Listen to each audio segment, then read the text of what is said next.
21 ноябрга карата күндүн маанилүү жаңылыктары саламатсыздарбы? Үй бүлөлүк зомбулук жөнүндөгү мыйзамга түзөтүүлөр кирди. Эмне өзгөрөт? Апрелдин башында Бишкектен анча алыс эмес жерде 34 жаштагы Рахима Айкынбаеваны мыкаачылык менен өлтүрүп кетишкен. Кылмышка шектелип, аялдын мурдагы күйөөсү кармалган. Жубайлар окуя болордон 2 ай мурда эки жолго түшкөн экен. Күйөөсү Рахиманы Наристе кызын уктатып олтурган жерден 27 жолу бычак менен сайган. Ошол учурда аялдын кичинекей 2 баласы наркы бөлмөдө уктап жаткан. Маркумдун жакындарынын айтымында күйөөсү аны мурда деле уур тепкиге алып келген. Расмий статистикага таянсак, Рахима өткөн 2,5 жыл аралыгында үй бүлөдөгү зөөкүрлөрдүн колунан ажал тапкан 34-чү аялдын бирөөсү. Ушул эле расмий статистика үй бүлөлүк зомбулук учурлары жылдан жылга көбөйүп жатканын айтып турат. Клуб Кыргызстандын үй бүлөлүк зомбулукка каршы күрөшкөн мыйзамдарга жана кодекстерге кирген түзөтүүлөрдү эксперттер менен бирге анализдеди.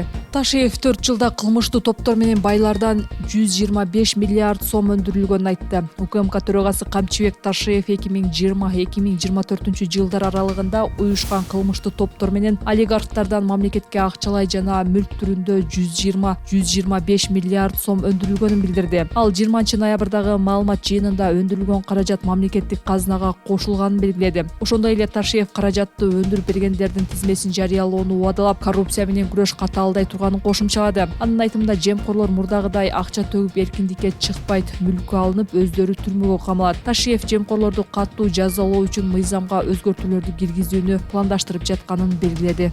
Ташевдин абакта кыйноого кабылганы тууралуу арызын прокуратура менен УКМК текшерет. Башкы прокуратура KG Group компаниясынын ээси Имамидин Ташевдин УКМК кызматкерлери күч колдонуп кыйноого алды деген билдирүүсүнө байланыштуу тергөөгө чейинки териштирүү ишин баштады. Көзөмөл органдын маалыматына ылайык, Ташев абактын кызматкерлери психологиялык басым жасап, ага күч колдонгонун айткан. Арыз Бишкек гарнизонунун аскер прокуратурасынын маалыматтардын электрондук журналына катталып, тергөөгө чейинки териштирүү иштери башталды. Буга байланыштуу УКМКнын коопсуздук кызматы да кызматтык иликтөө жүргүзүүдө дешти мекемеден. Ташевдин кыйноого кабылган апасы октябрдын аягында айтып чыккан. Ал уулун ТИЗОдо ток менен азапташып сабаганын айткан. 30 октябрда ишкер өзүнө кол салганын айтып, ооруканага жеткирилген. Ага операция жасалып, кийин кайра тергөө абагына кайтарылган. Ташевка бийликти күч менен басып алууга ачык чакырык жасоо жана мамлекеттик чек арадан мыйзамсыз өтүү беренелери боюнча айып тагылууда.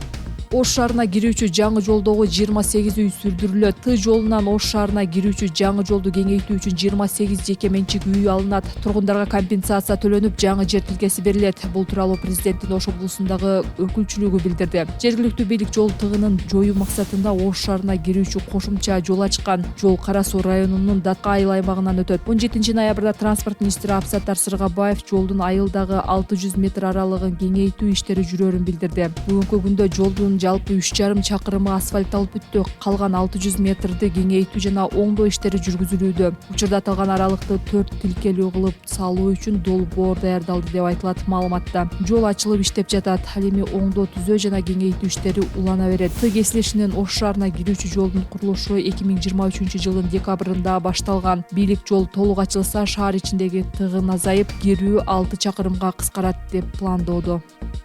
Сот Бишкектеги троллейбус чубалгыларын жыйнаштыруу ишин токтотту. 21 ноябрда Бишкектин административдик соту троллейбус чубалгыларын жыйнаштыруу ишин токтотуу боюнча чечим кабыл алды. Сот Бишкек шаардык кеңешинен 2023 жылдын 29 августундагы троллейбус каттамын алуу боюнча токтомуна каршы болгон активисттердин арызын карады. Иш боюнча өкүм чыкканга чейин троллейбус сызымдарын, жара чубалгы подстанцияларын жыйноо ишин токтотуу зарыл деп айтылат сот чечиминде. Май айынын башында Бишкек мэриясы Ошко 100 троллейбус берип, ордуна 120 электроавтобусун алары белгилүү болгон. 29 августта Бишкек шаардык кеңеши 100 троллейбусту Ош шаарына берүү чечимин жактырган. Мындан тышкары кала бийлиги Нарын шаарына 6, Баткен облусуна 9 троллейбус берген. 4 ноябрдан тарта Бишкекте троллейбус каттамы биротоло токтотулган. Жергиликтүү активисттер мэриянын бул чечимине башынан эле каршы болушууда.